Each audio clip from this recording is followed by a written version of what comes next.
சாத்தூர் அருகே வீடு புகுந்து இளம்பெண் மீது தாக்குதல் நடத்திய நபர் மீது காவல்துறையினர் உரிய நடவடிக்கை எடுக்க வேண்டும் என பாமக பொருளாளர் திலகபாமா வலியுறுத்தியுள்ளார். விருதுநகர் மாவட்டம் சாத்தூர் அருகே உள்ள ஒத்தையாள் கிராமத்தில் இளம்பெண் ஒருவர் மீது அவரது முன்னாள் காதலன் வீடு புகுந்து தாக்குதல் நடத்தியதாக கூறப்படுகிறது.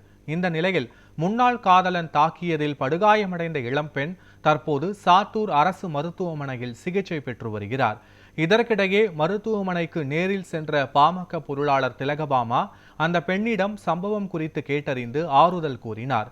மேலும் இளம்பெண்ணை தாக்கிய சம்பவத்தில் தொடர்புடைய இளைஞர் மீது உரிய நடவடிக்கை எடுக்க வேண்டும் என மாவட்ட காவல்துறை அதிகாரிகளிடம் அவர் கூறினார்.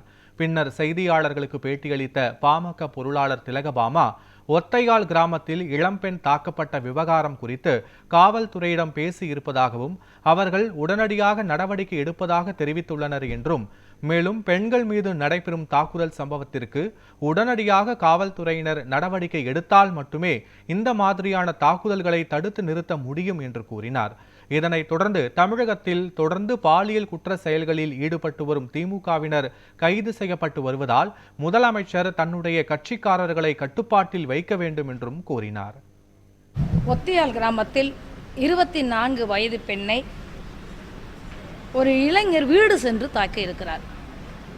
அவங்க பாட்டி வீட்டுக்கு போயிருந்த நேரம் வீடு புகுந்து அடித்திருக்கிறார். முகமெல்லாம் காயத்தோடு அங்கே இருக்கிற தாலுக்கு போலீஸ் ஸ்டேஷனில் கம்ப்ளைண்ட் கொடுத்துட்டு ஜிஹெச்லேயும் அட்மிட் ஆகியிருக்காங்க. சனிக்கிழமை நடந்த இந்த விஷயத்துக்கு இப்போ வரைக்கும் காவல்துறையிலிருந்து எந்தவித நடவடிக்கையும் இல்லை. இன்றைக்கு அந்த பொண்ணு வந்து பாட்டாளி மக்கள் கட்சியின் சார்பில் வந்து பார்வையிட்டோம். இது மாதிரியான வன்முறை சம்பவங்களை காவல்துறை உடனடியாக தடுத்து நிறுத்துவதற்கு நடவடிக்கை உடனடியாக எடுத்தால் மட்டும்தான் இது மாதிரியான சம்பவங்கள் தடுத்து நிறுத்தப்படும். எல்லா இடத்துலையும் கஞ்சா, பெண்களுக்கு எதிரான வன்முறை, கொலை சம்பவங்கள், இன்றைக்கி காலையில் நாங்குநேரியில் நடந்திருக்கிற விஷயங்கள் ஏன் உங்கள் காவல்துறை கட்டுப்பாட்டில் எதுவுமே இல்லாமல் போயிருக்குங்கிற மிக முக்கியமான கேள்வியை முன்வைக்கிறது திமுக அரசு. அதுவும் முதலமைச்சர் கட்டுப்பாடில் இருக்கிற காவல்துறை கையாளகத்தமாக இருந்து கொண்டிருக்குங்கிறது நம்ம கண்ணெதிரில் தெரியுது.